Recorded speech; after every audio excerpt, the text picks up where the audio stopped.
So hi, I'm Archie. I'm a law with politics graduate. I'm currently doing an internship with a public relations company in London. I'm just going to talk about what I think of Brexit and politics generally at the moment.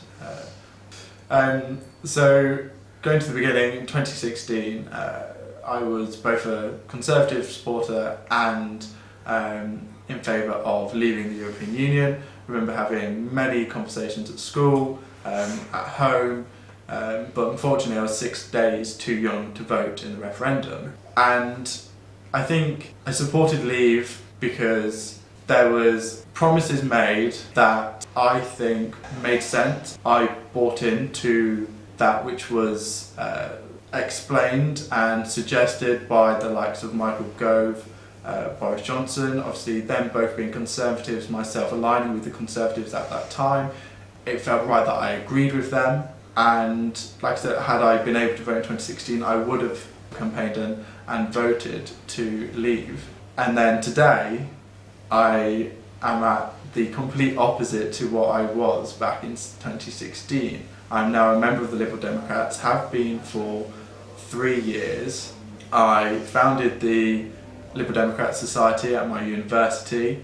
I am an adamant campaigner for remaining in the European Union. I would love for there to be a second referendum, not only for the fact that I can now then vote in that referendum on that matter, but also because my opinion has changed. And you quite often hear politicians say that we think that people have changed their opinion, and you'll have the other side of the argument saying, oh no, the people that I speak to haven't changed their mind, they want us to continue with Brexit. Well, I am that case where I would have voted leave and would now back remain. What was promised in 2016 to me has not been delivered, nor will it ever be deliverable. And I think that's the problem that many people who, like myself, who have changed their view, find themselves thinking of. And I think what doesn't help, and from where I cast my mind back to the 2016 campaign, there wasn't a firm blueprint of what Brexit may look like. You had MPs and other political figures across the Leave campaign promising an array of different possible scenarios and different Brexit outcomes. And Theresa May did not fulfil those promises, and I can understand why Conservative MPs, especially those in the ERG backbenchers, who voted against her deal.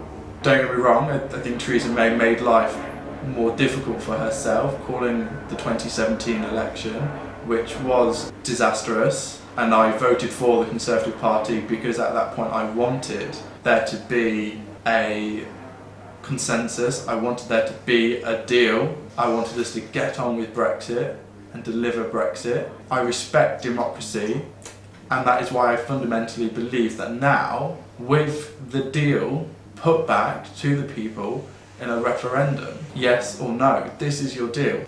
Despite being in favour of a second referendum, the party that I am a member of have, at their party conference, adopted the position to flat out revoke Article 50 if they win a majority government. Now, that is different to the direction that I would approach it, in that I would hold a second referendum and, regardless of that outcome, implement that. Although the policy is understandable, because going into an election you would have a clear, unequivocal way to remain in the EU, which is a policy that no other party has adopted. The Lib Dems, to win a majority government, would have to go from 18 MPs to 318. It's never been done in political history, but it gives a mandate for the Liberal Democrats going into the next election, whenever that is, to stop Brexit. And if they gain plenty of MPs, then they will have a more vocal say in the Houses of Parliament. But I think it's reasonable to say that, notwithstanding the position, the Liberal Democrats are still, and will continue until that election, to campaign for a second referendum as the most straightforward, sensible way out of the situation. Now, personally, I don't believe a general election is going to solve the Brexit impasse, simply because you have deep divides within the Labour Party and the Conservatives. No one can sugarcoat that. Many Labour MPs do not want Jeremy Corbyn to be Prime Minister. Many Labour MPs are struggling with the choice of endorsing Remain and a second referendum when their constituencies overwhelmingly voted to leave. And then you look to the Conservative Party, where they too are massively divided, because you have Remain leaning Conservative MPs, some of which who have now left the party, and I add so too have happened in the Labour Party, but you also have absolutely die-hard Conservatives who want us to leave the EU without a deal.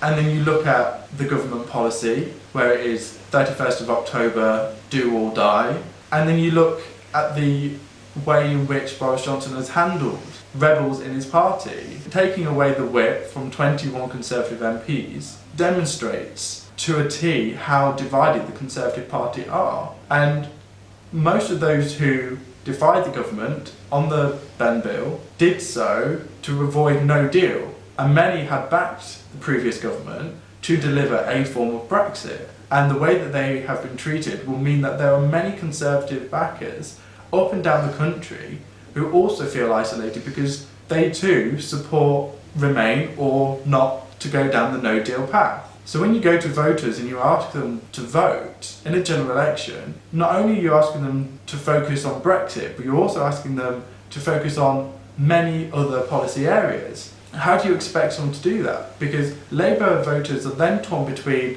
support to leave, but also fundamentally cannot stand the Conservative Party and the austerity that has been a policy for the past 12 years. How do you resolve that? It's Sophie's choice for Labour MPs and indeed Conservatives. Conservatives won't want to vote Labour despite it maybe offering them the chance of a second referendum when they fundamentally, ideologically do not agree with them. So then you have voters potentially flocking to the Liberal Democrats, which we have seen in recent elections. And one, can you blame them? No.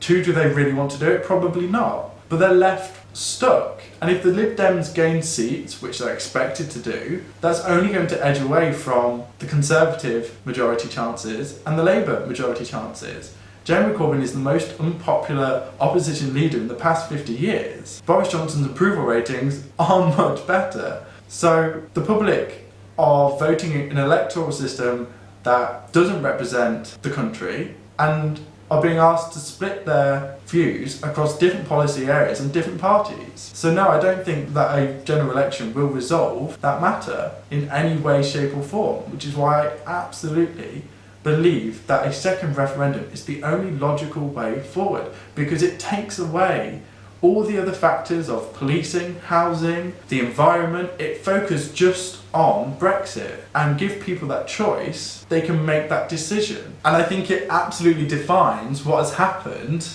in this current parliament, because you have MPs with their own political opinions battling the opinions of their constituency and then the position of their party, which is where you're finding them being out of loop. It's nice to have Parliament sitting back where it should be, unprorogued, which was a completely legitimate decision made by the Supreme Court. No matter what the government says on that, they may not agree with the decision, but that's it in law and Parliament are back. So Boris Johnson has a lot of work to do. And Boris Johnson has in his hand the future of the country and the future of the Union. Conservatives now more than ever call themselves a Conservatives and Unionist party. But he risks that collapsing.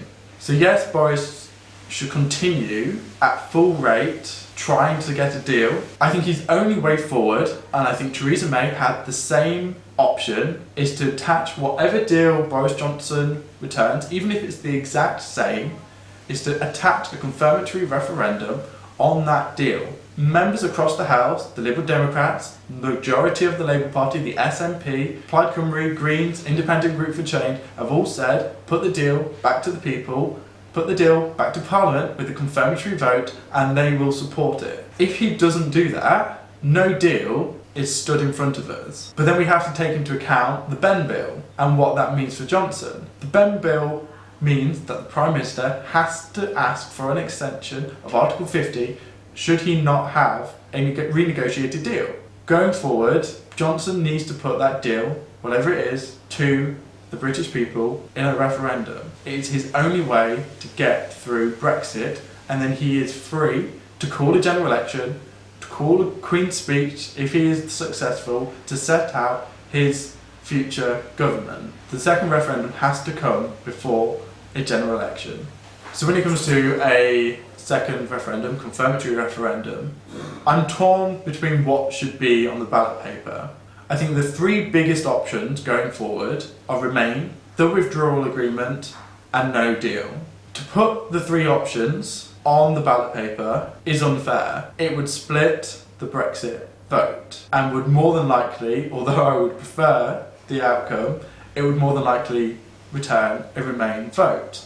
So there needs to be two options on the ballot paper. Now for me, the withdrawal agreement, whatever form it may take, should be on there. No deal was not promised in 2016. It was not a manifesto pledge. It is not what I believe to be the will of the British people. So for me, no deal cannot feature on that ballot paper. The most logical is to have the withdrawal agreement in either a yes, no. If it's rejected, the no answer is the default position of which we are currently, which is currently members of the European Union. That is the most pragmatic, sensible approach to take. I think it's important that we, as young people in particular, are often held to not know what's going on, to not understand the climate, but we're probably way more active than what we give ourselves credit for and what credit is given to us. I, in third year of uni, lived with Labour members, Conservative members, myself being a Liberal Democrat. We got along, we lived together, and I think no matter your political opinion, no matter your political views, at the end of the day, you should be able to put that down and get along. I think it's fair to say that no matter where you stand on any political issue, speak out, speak on platforms, and let your voice be heard.